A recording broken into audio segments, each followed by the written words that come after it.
Halo anak-anak, bagaimana kabarnya hari ini? Semoga selalu sehat dan bersemangat. Hari ini saya ada dalam misi yang sangat istimewa. Hari ini saya akan memberitahu kalian tentang menghemat air.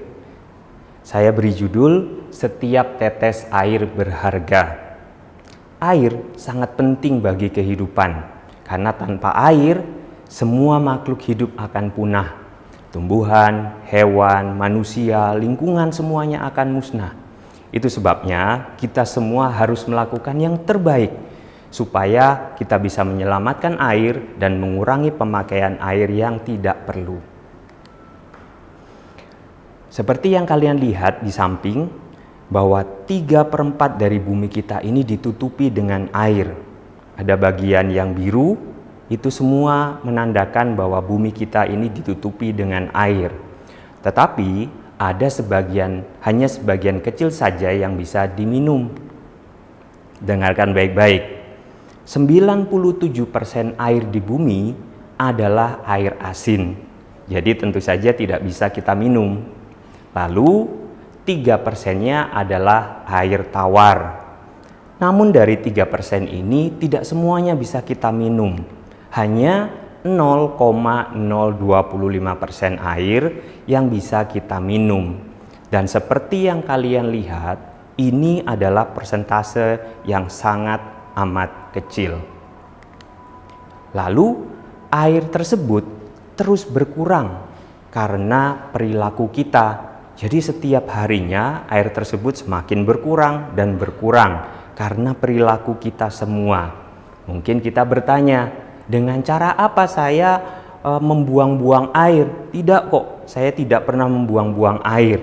Atau dengan cara apakah saya memakai sumber daya yang sangat penting itu untuk saya pakai secara sembarangan? Namun saya ada beberapa fakta yang mengejutkan. Yang pertama, tidak mematikan keran saat menggosok gigi. Terlihat sepele kan? Namun tahukah kalian bahwa penelitian menunjukkan saat kalian tidak mematikan keran air saat menggosok gigi, maka kalian telah membuang 18,92 liter air. Itu sama saja dengan kalian membuang 1 galon air minum yang kalian punya secara sia-sia ke kamar mandi atau keluar. Karena 1 galon itu berisi 19 liter air. Berikutnya, mencuci baju dan alat-alat rumah tangga seperti piring, gelas, wajan, ya, dan sebagainya dengan air yang terus mengalir. Terlihat sepele juga, namun penelitian yang sama menunjukkan bahwa kita membuang 30 galon air secara sia-sia atau membuang sekitar 570 liter air per jamnya. Kalau kita mencuci lebih dari 1 jam, ya kita tentu saja akan membuang air lebih banyak lagi. Lalu seringkali kita lupa mematikan air setelah mencuci tangan. Itu sudah tidak terhitung lagi berapa banyak galon atau berapa ratus liter air yang terbuang secara sia-sia. Atau mungkin kita sudah mematikan keran tetapi tidak sempurna. Jadi masih ada tetesan air yang menetes. Kalau itu berlangsung seharian, maka itu pun sama dengan membuang puluhan galon liter air secara sia-sia. Mengejutkan bukan? Bagaimana kita membuang puluhan bahkan ratusan liter air tanpa kita sadari, dan itu berlangsung setiap hari. Dan kalau itu terus dibiarkan, maka tentu saja kita semua akan kekurangan air. Mungkin kalian bisa berkata, oh itu tidak terjadi di lingkungan saya. Oh itu tidak ada kok di lingkungan saya, banyak air di sekitar rumah. Tapi saya akan memberikan contoh kasus nyata, ini terjadi di Indonesia, dan ini untuk menunjukkan kalian bahwa kondisi kita itu sedang dilanda krisis air.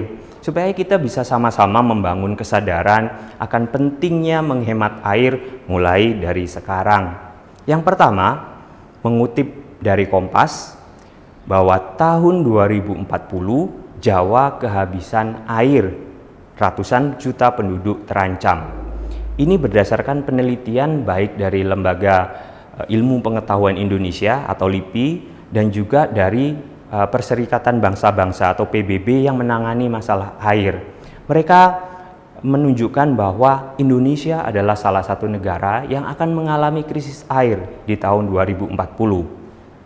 Dan juga berita senada juga ditulis oleh BBC News Indonesia bahwa intinya Jawa juga akan kehabisan air di tahun 2040 dan akan mengakibatkan bencana yang tidak pernah terbayangkan sebelumnya.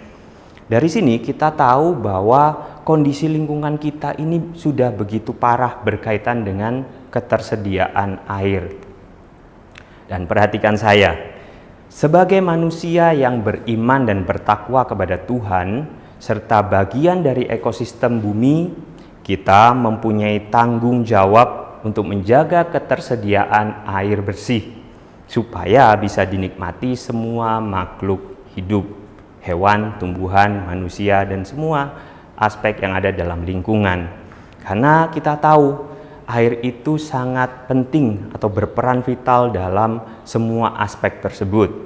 Baik itu tumbuhan itu memerlukan air untuk membuat makan, ya, dan sebagainya untuk hidup.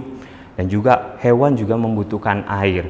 Hewan juga membutuhkan tumbuhan. Apalagi kita manusia, kita membutuhkan air, membutuhkan tumbuhan, membutuhkan hewan, dan kita semua bergantung kepada ketersediaan air. Jadi, ketersediaan air ini sangat vital bagi kehidupan kita dan juga bagi ekosistem di sekitar kita.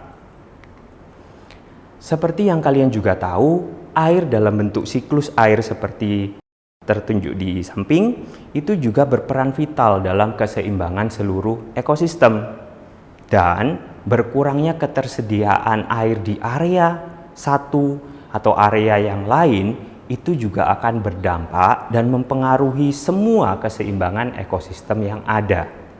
Jadi kalau misalnya tidak ada air di satu lingkungan, maka siklus air di area tersebut juga akan terganggu. Tumbuhan, hewan, dan orang-orang yang ada di sekitar juga pasti akan sengsara. Lalu bagaimana kita sebagai manusia yang sudah sadar dan bertanggung jawab untuk memelihara ekosistem dan memelihara bumi ini menunjukkan wujud tanggung jawab kita agar air bersih tetap tersedia? Di sini saya ada beberapa rekomendasi yang harus diikuti dan dibiasakan oleh kita semua supaya kita bisa menghemat air di rumah dan berkontribusi untuk membantu lingkungan. Kenapa kita mulai dari diri sendiri? Ya karena itu yang paling mudah dan dimulai dari hal-hal yang paling kecil. Karena itu hal-hal sederhana yang bisa berdampak kepada bumi kita. Yang pertama, membiasakan diri untuk menggunakan satu gayung air pada saat menyikat gigi. Cara ini jauh lebih efektif untuk menghemat air karena kita hanya butuh setengah liter air saja. Pakai gelas, cangkir, ataupun peralatan yang lain juga bisa untuk menggantikan gayung air. Tapi yang perlu digarisbawahi di sini adalah kita tidak perlu mematikan atau menyalakan keran air, apalagi lupa mematikan keran air pada saat kita menggosok gigi. Itu adalah kebiasaan yang perlu kita bangun dari sekarang supaya kita bisa menghemat air.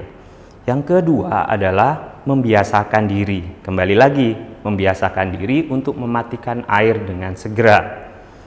Baik itu setelah mencuci tangan, kemudian mencuci kaki, wudhu misalnya, atau mencuci piring, atau apapun itu, poinnya adalah bahwa kita semua harus mematikan air dengan segera. Dan pastikan kalau air tersebut benar-benar mati. Jadi tidak ada satu tetes pun air yang keluar yang akan mengakibatkan kita juga akan memboroskan air. Yang berikutnya adalah membiasakan diri untuk menampung air bekas cuci tangan. Bisa dipakai apa? Kita bisa pakai untuk menyiram toilet. Jadi air yang dipakai untuk menyiram toilet adalah air bekas kita cuci tangan. Gitu ya. Jadi air cuci tangan tidak usah kita buang langsung. Kita bisa pakai untuk kebutuhan yang lain yang membutuhkan air. Yang berikutnya adalah membiasakan diri untuk menampung air bekas mencuci sayur. Bisa juga setelah kalian mencuci buah atau yang sering mencuci beras, kalian bisa pakai. Jadi setelah kalian mencuci sayur tersebut atau pada saat mencuci, kalian taruh di dalam baskom atau tempat air gitu ya. Kemudian kalian cuci dan air tersebut tidak langsung dibuang. Bisa dipakai apa air tersebut? Kita bisa pakai untuk menyiram tanaman di luar rumah gitu ya, atau membersihkan area halaman, mengairi area halaman yang kering misalnya, dan sebagainya.